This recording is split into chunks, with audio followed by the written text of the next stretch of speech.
Hello everyone, welcome back to our YouTube channel RKTV. The German Research Center for Geosciences, GFZ, reported a magnitude 6.1 quake in Japan near Hualien City, Hualien, Taiwan, only 13 minutes ago.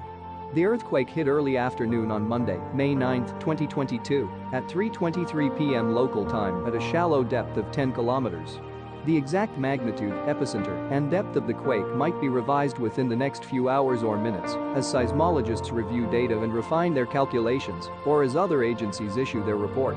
Second report from France's Réseau National de Surveillance Sismique, RéNaSS, which listed the quake at magnitude 5.8. A third agency, the European Mediterranean Seismological Center, EMSC, reported the same quake at magnitude 6.5. Please like, subscribe and share our YouTube channel for more update. Thanks for watching.